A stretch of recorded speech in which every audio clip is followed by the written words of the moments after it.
Sejam muito bem-vindos ao episódio 10 de Assim Faria Miguel, meus amigos. Está tudo bem convosco? Espero que esteja porque para algumas pessoas não está nada bem. Para algumas pessoas está mesmo muito a mal. Para professores, para alunos e para pais de alunos, particularmente encarregados de educação, está mesmo muito a mal e nós já vamos falar sobre isso. Hoje é sexta-feira. Eu estou a gravar este episódio na sexta-feira, dia 17 de julho. É certo que o episódio sai no dia 20 de segunda-feira, tirando para patronos. Já vai sair hoje para patronos. E o que é que acontece? Acontece que os exames, ou melhor, os resultados dos exames do nono ano ainda não estão afixados nas escolas. Eu estou a gravar isto, são 8 da noite. Portanto, muita raia aconteceu e mais raia vai acontecer. Está a dar mesmo muita raia. Ou melhor, está a dar mesmo muita merda. Este projeto de digitalização dos exames, não é? Que permite até a avaliação através de uma plataforma específica, está a correr muito a mal. Vários problemas ocorreram. Primeiro, os professores não tiveram acesso aos exames para os poderem avaliar de forma atempada. Depois, muitos exames vieram incompletos, ou melhor, as respostas aos exames vieram incompletas. Porquê? Porque vieram sem a folha de continuação. Houve um problema para tentar perceber como é que se iria avaliar essas respostas que vinham incompletas. O Ministério da Educação chegou a orientar as professoras para darem zero, apesar de ser um problema tecnológico, ou pelo menos logístico, no que diz respeito ao scan da folha de continuação e ao scan dos exames no geral. Houve imensos problemas.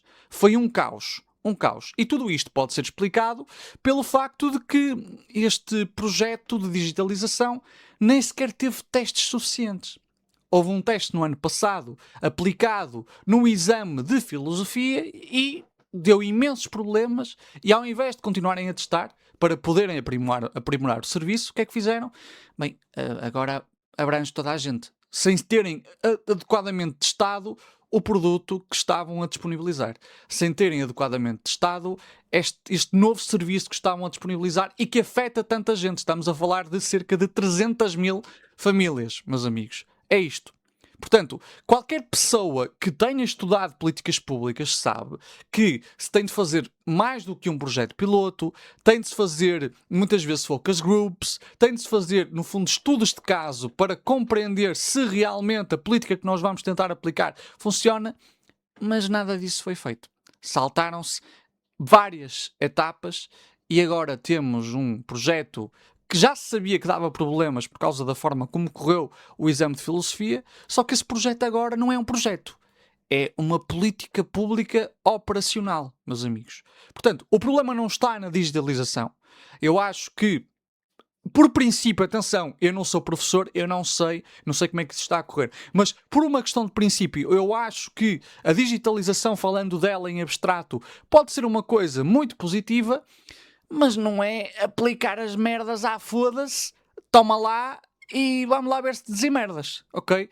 Quando se testa estas coisas, quando se realmente pretende aplicar este tipo de novos modelos de correção de exames, novos modelos de aprendizagem, é preciso ter a certeza que nós temos os recursos necessários e a funcionar para que tudo corra bem. Não é fazer 300 mil famílias de teste. Que é isso que está a ser feito. Essencialmente o que se está a fazer é o teste a sério, está-se a fazer agora. Só que não é um teste, é mesmo na vida real com impacto para a vida das pessoas. E no caso de filosofia também era, não é? Mas porquê é que não se fez isto de forma faseada? Porquê é que não se aplicou, por exemplo, esta é uma ideia. No ano passado foi exame de filosofia. Correu mal, tudo bem, mas tentava-se aprimorar. No ano a seguir, ou seja, neste ano, podia ser, ok, exame de filosofia e, sei lá, exame de biologia. Até que isto tivesse calibrado e pudesse abranger todos os exames. Qual é que era o problema? Porque é que teve, sem se testar adequadamente, de lançar uma coisa que comprovadamente está a dar imensos problemas? Porquê? Eu acho que sei porquê. Eu cada vez mais acredito que isto não é incompetência. É que isto é projeto. É tentar bastardizar ao máximo os serviços públicos para depois dizer, bem, o público funciona mal. E submeter tudo à lógica da privatização.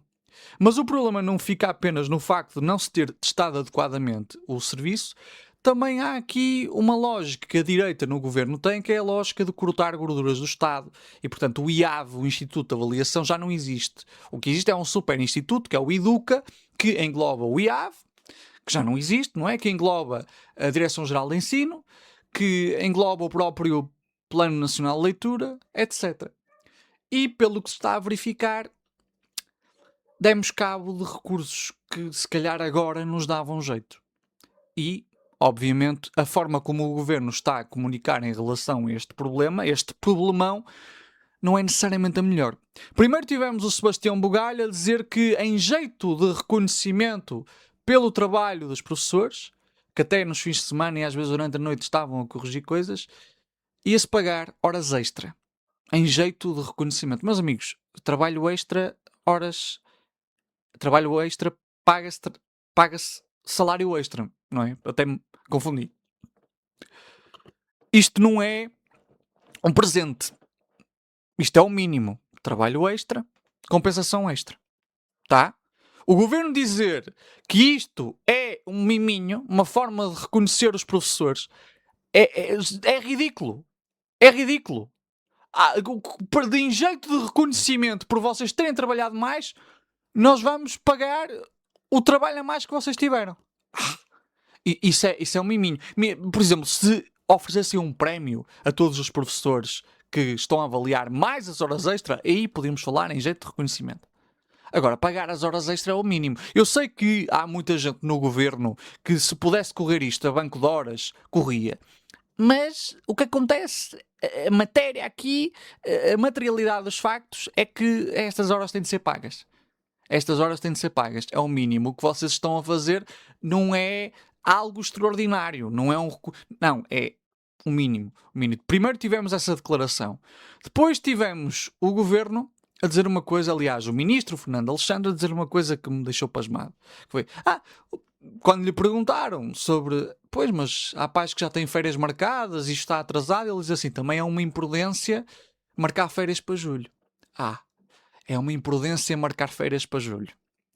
Eu às vezes pergunto-me se o ministro Fernando Alexandre terá noção de que muitas pessoas não conseguem marcar férias para todos os meses que querem. Ou melhor, não conseguem marcar férias nos meses que querem. Existe toda uma organização que tem de fazer nas suas respectivas empresas, porque nem toda a gente pode marcar férias ao mesmo tempo. Porque, a não ser aquelas fábricas que param, as empresas não podem parar. Não é? E, às vezes, para conseguir, sei lá, a segunda quinzena de julho, há pais que já se veem gregos. Porque é difícil. E não só há esse problema de nem toda a gente poder marcar férias ao mesmo tempo, não só há esse problema, como também marcar férias em agosto é também mais custoso. As coisas geralmente estão mais caras em agosto, precisamente por causa do aumento da procura. Portanto, dizer uma coisa destas, falar de imprudência, é mesmo de quem vive numa bolha. Mas esse preconceito, essa forma como o governo fala com as pessoas e fala das pessoas, tem que ver com a própria dinâmica de classe do governo, porque são pessoas que estão completamente deslocadas do povo, mas também tem que ver com a própria natureza ideológica dos projetos a que se propõem. São medidas antipopulares, ideologicamente antipopulares, e têm cada vez mais convicção na sua natureza antipopular. E, portanto, é natural que, em consonância com essas medidas, a própria comunicação também revele uma natureza antipopular, meus amigos. Isto é vergonhoso em vários níveis. Houve ainda outra declaração que me fez imensa confusão, que foi do Hugo Soares, e como sabemos, o Hugo Soares é aquele que mais defende o governo de Montenegro, e particularmente Montenegro, só faltava ter os tomates de Montenegro na boca, e se calhar até teve.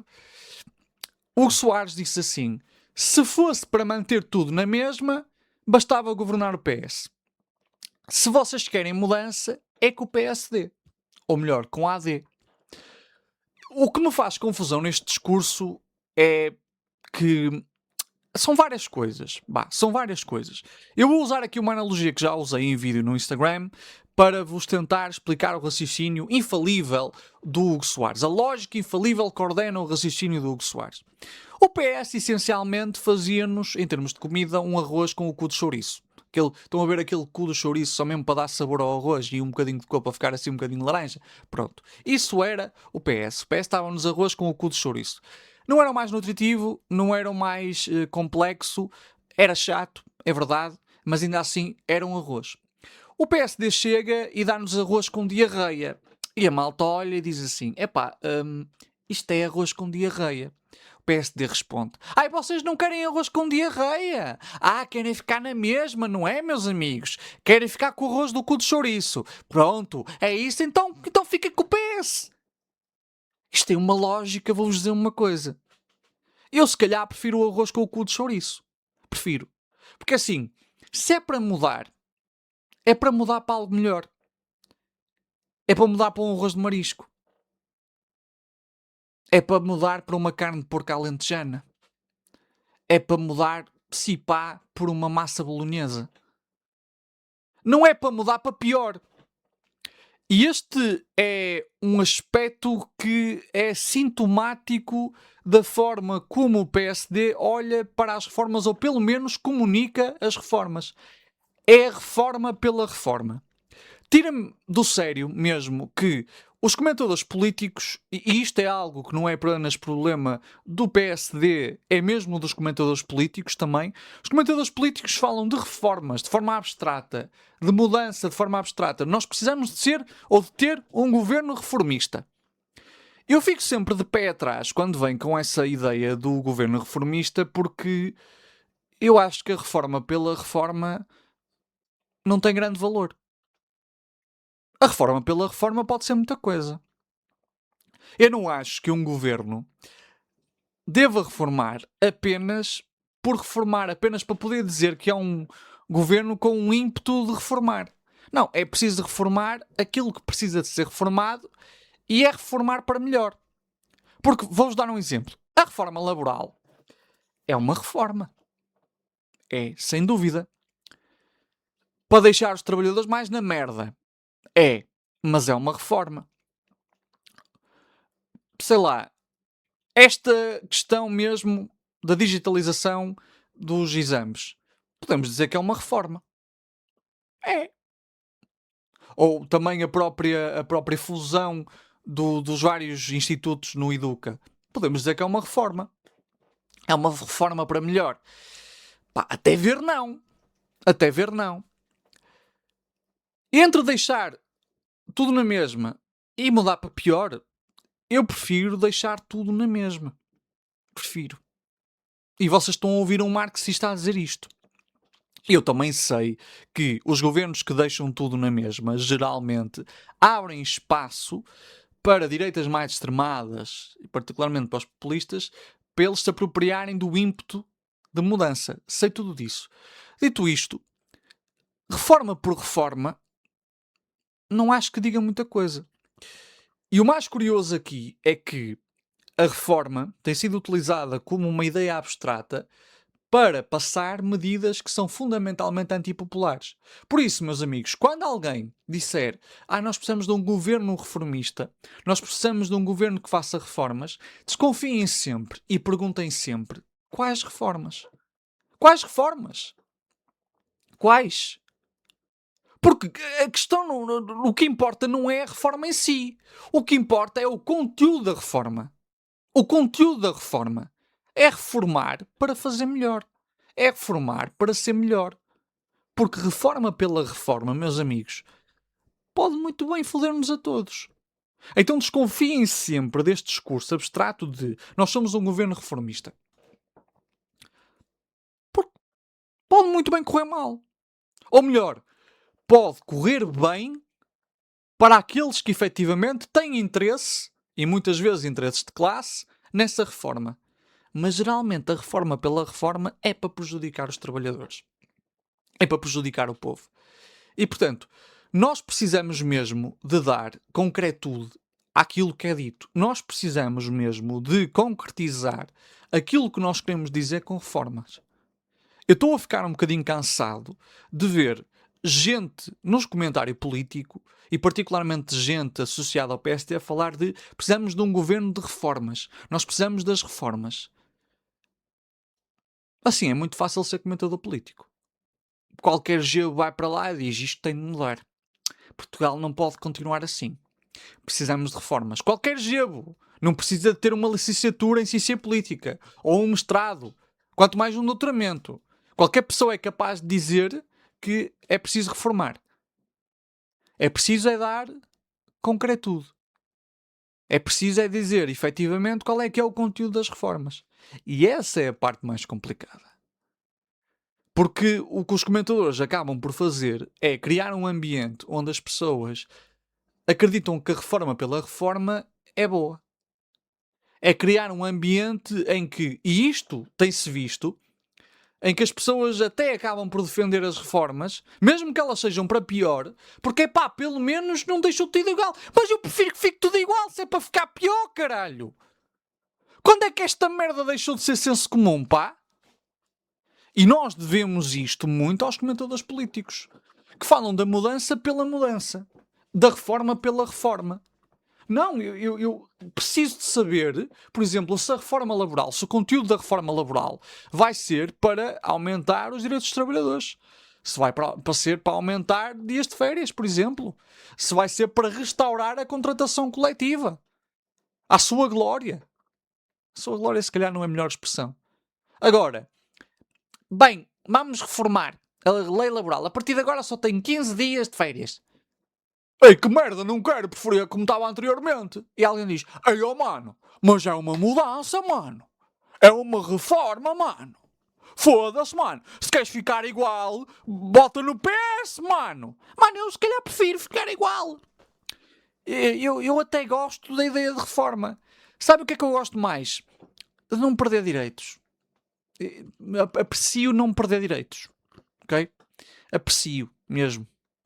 E o PSD tem-se pautado muito por este discurso de pelo menos estamos a mudar.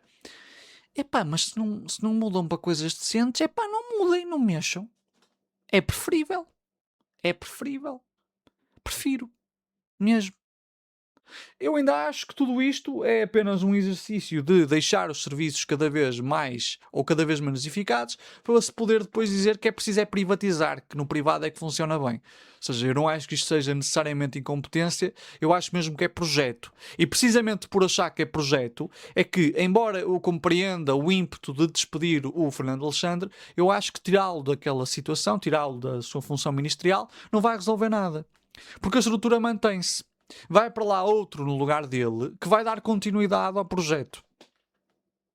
É isso. Ou seja, eu até compreendo que por uma questão de manter a credibilidade do governo, se bem que eu estou-me a cagar para a credibilidade do PSD, se despeça ou se demita, ou seja, o próprio Fernando Alexandre a demitir-se. Compreendo. Agora, isto vai mudar alguma coisa no curso que este governo está a assumir? Não. Não. Porque este governo é antipopular na sua raiz. E já se viu em várias instâncias. Portanto, eu não acho mesmo que tirar o Fernando Alexandre e meter lá outro capacho vá ter um resultado espetacular. Não vai. Não vai. Será mesmo para inglês ver. É provável que se o problema se estender, ele se demita. É provável. E se calhar ele está a dizer que se vai demitir no momento em que estou a gravar isto. Acho que não. Provavelmente não. Quer dizer, não sei. A esta altura do campeonato tudo pode acontecer. Mas a sua demissão não vai ter grande impacto. Pode até ficar pior. Pode até ficar pior. Eu não sei, eu vejo muita gente a pedir a demissão do ministro e vejo muitos professores a pedir a demissão do ministro e eu compreendo perfeitamente. Compreendo perfeitamente que os professores estejam cansados, estejam chateados, considerem que ele é incompetente. Agora, eu não acho que isto seja incompetência, eu acho que isto é projeto. Mesmo. E que se ele sair, entra outro que vai dar continuidade ao projeto. Percebem? Então, ainda que eu perceba perfeitamente... dentro das minhas limitações, porque eu não sei o que é ser professor, ainda que eu empatize com as frustrações dos professores, com as queixas dos professores, epá, eu acho que este projeto, enquanto o PSD estiver no poder, é para continuar. E mesmo que o PS chegue ao poder, muitas das medidas aplicadas não vão ser revertidas. Percebem, meus amigos? Até porque tanto o PS como o PSD são partidos de gestão do capitalismo e partidos de gestão do capitalismo na sua formulação neoliberal. É certo que o PS é um bocadinho mais gradual a fazer as coisas, é certo que o PS não vai logo atacar direitos como faz o PSD, mas ainda assim que os perdemos, é improvável que o PS os vá recuperar. E eu acho que, acima de tudo, este governo está a demonstrar que, em boa verdade, não está minimamente preocupado com a produtividade, não está minimamente preocupado com nós termos uma complexidade produtiva maior. Não está. Porque nas partes mais basilares que contribuem para nós termos, por exemplo, capital humano mais capaz, que é a questão do ensino, está a fazer cagada atrás de cagada. Está a desrespeitar os professores, a sujeitar os professores a imensa pressão, a sujeitar os professores a, no fundo, conseguirem corrigir a cagada que não foram eles que fizeram. Ou seja, se nós nem sequer respeitamos esse aspecto tão importante para a formação de capital humano, onde é que nós depois temos moral para falar de produtividade? Para falar de complexidade produtiva? Para falarmos eventualmente do país ser mais industrializado? Não temos. Não temos, meus amigos. Que moral é que nós temos? Não temos moral absolutamente nenhuma. Como é que o governo pode falar de uma reforma laboral para aumentar a produtividade se depois nos outros aspectos, e essa reforma não ia aumentar a produtividade nenhuma, se depois nos outros aspectos caga tudo à sua volta? Se depois desrespeita não só os professores que estão a avaliar, mas também as próprias dinâmicas que permitem que nós tenhamos inovação, particularmente a investigação científica. Qual é que é o valor que este governo dá à investigação científica? Não dá. É mais uma coisa em que demonstra o seu total desprezo, particularmente pelo povo. Então, relativamente à questão dos exames, era essencialmente isto que eu tinha a dizer. É de um profundo desrespeito pelos professores. Desde já gostava de dizer que me solidarizo com todos os professores que estão eventualmente a ouvir isto ou mesmo a ver isto. É triste. É uma tristeza, meus amigos. É completamente inadmissível. Completamente inadmissível.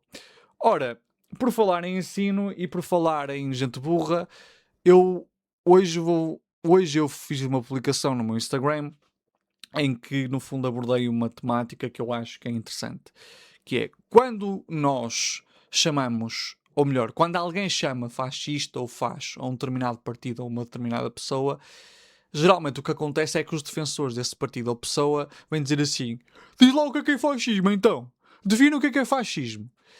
E quando nós apresentamos uma definição, a tendência, ou quando a pessoa apresenta uma definição, a tendência é para descartar o que é dito, para descartar essa definição. Porque muitas vezes a definição não concorda ou destoa da definição que a pessoa tem, que muitas vezes bebe de teorias da conspiração e assim. E nós estamos diante de um problema. Porquê? Porque isto diz muito da forma como as pessoas não compreendem o conhecimento que é formado nas ciências sociais. Nas ciências sociais, nós temos um conjunto, na academia, nós temos um conjunto de definições para fascismo. Existem as várias definições marxistas que vão entendê-lo como essencialmente uma ditadura do grande capital, do capital financeiro.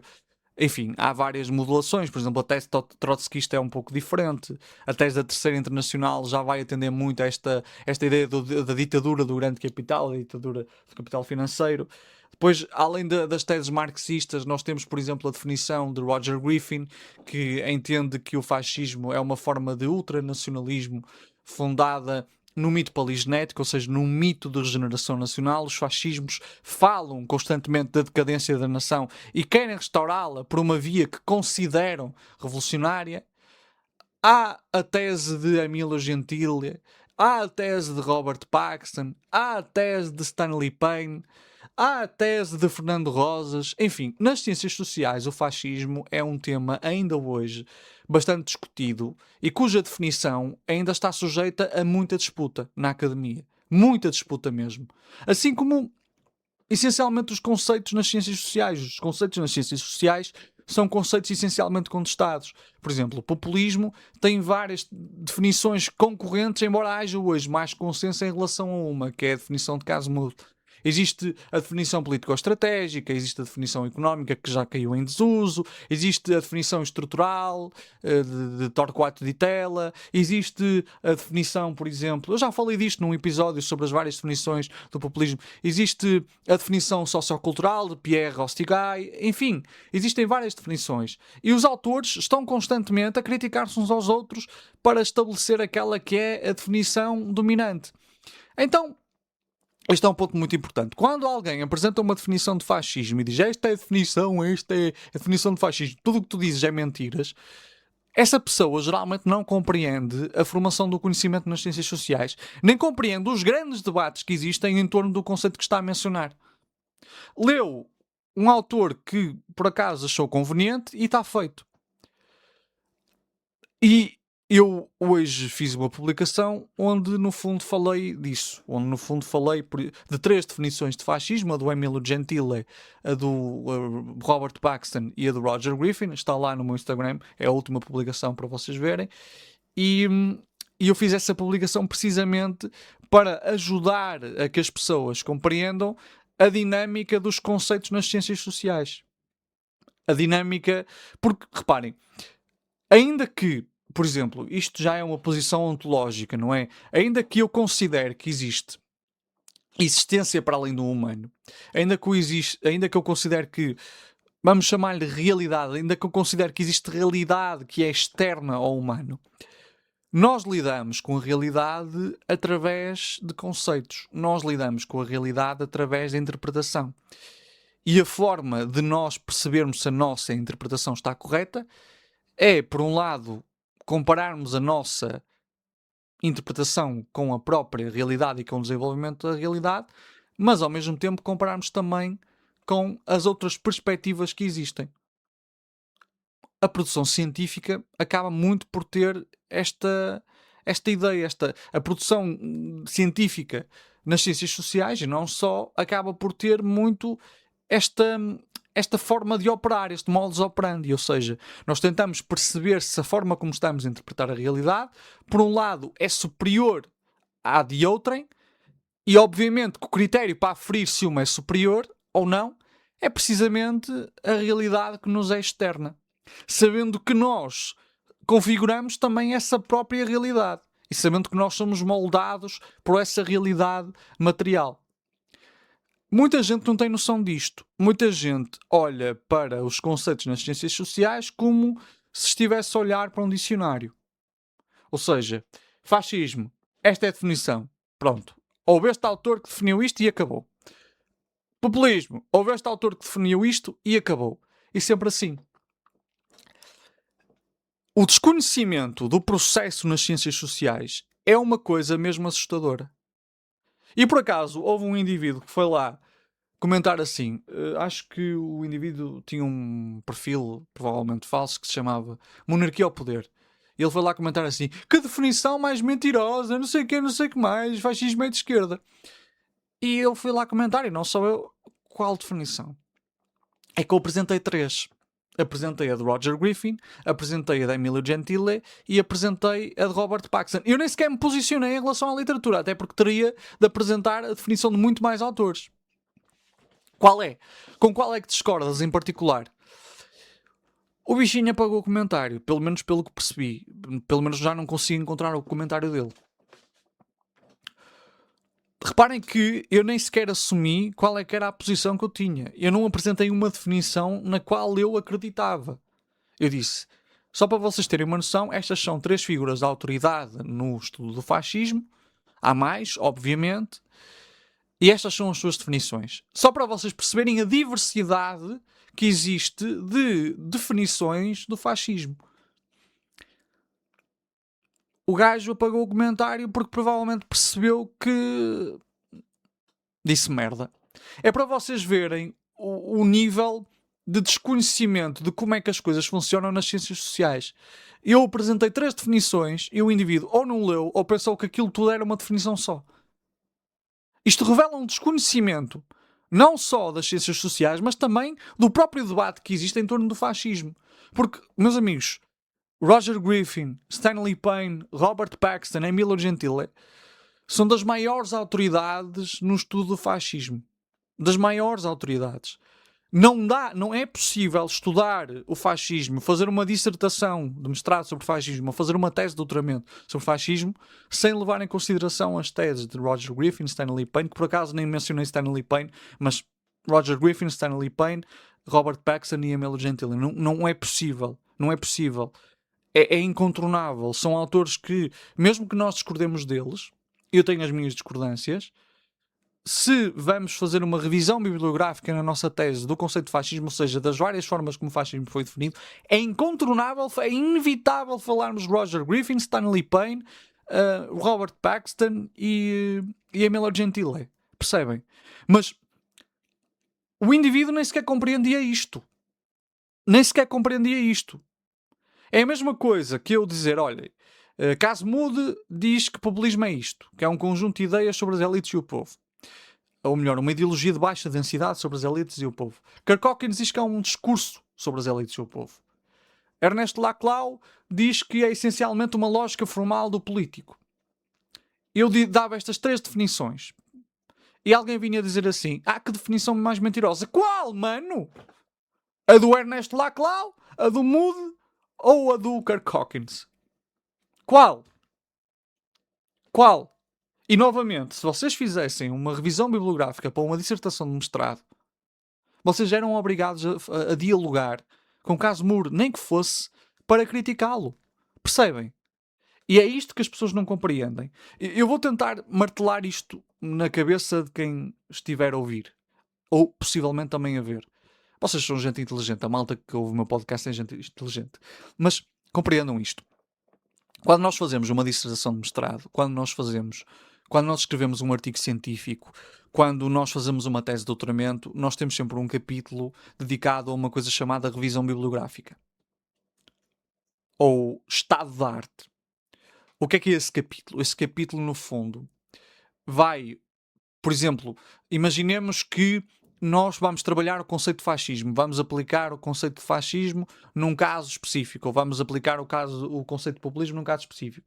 Nós, nessa revisão bibliográfica, no fundo, vamos dizer o estado em que a investigação sobre fascismo está. Ou seja, quais é que são as principais correntes teóricas de definição do fascismo ou do populismo. E depois de o fazermos, nós temos de tomar uma posição. Nós temos de dizer, este é o estado em que a literatura está, estas são as principais correntes, e eu posiciono-me assim. Eu, por exemplo, subscrevo a definição de Paxton, ou eu subscrevo a definição de Roger Griffin, ou eu subscrevo uma definição própria, que às vezes é um emaranhado de várias. Mas essa revisão bibliográfica é muito importante. Não se faz trabalho nas ciências sociais sem revisão bibliográfica, meus amigos. E por isso, quando eu apresento 3 autores que são autores importantes, eu estou a apresentá-los porque eles são incontornáveis. Mesmo que nós não concordemos com eles, nós temos de dialogar com o conteúdo deles para podermos apresentar depois o nosso trabalho, para depois podermos apresentar o nosso contributo. Porque a revisão bibliográfica, no fundo, é isto. O estado da literatura está assim. E é aqui que se encaixa o meu contributo. É aqui que se encaixa o meu trabalho científico. Ora, as pessoas, a maioria, não tem qualquer noção do que isto é. E, portanto, quando se entra em define aí fascismo, geralmente isso vem de gente que não percebe nada do que é o processo científico nas ciências sociais. E particularmente na ciência política. E, obviamente, na história. Em tudo. E na teoria política, etc. Percebem, meus amigos? Há certas discussões que são mas tão estéreis de ter na internet, que às vezes eu fico mesmo com vontade de sair da internet. E mesmo apresentando 3 definições, que eu nem disse que concordava com elas, eu dizia, estás a mentir na tua definição. Caralho, mano! São 3 dos autores mais importantes, estão aqui as fontes, vai ler, filha da puta! Enfim, enfim, estamos mesmo mal. A compreensão do conhecimento está mesmo mal. E para isso contribui muito este populismo reacionário, que tem um desprezo pelas ciências sociais. E quanto mais cresce o desprezo pelas ciências sociais, menos provável é que as pessoas compreendam o processo científico das ciências sociais. Porque ainda que as ciências sociais não sejam como as ciências naturais, não é? Sejam as hard sciences, existe um método. E não só isso, a forma como nós definimos um fenómeno social também diz muito da forma como nós olhamos para o mundo, da forma como nós interpretamos o mundo. Isto não é como camisas que nós possamos usar e trocá-las de um dia para o outro. Percebem?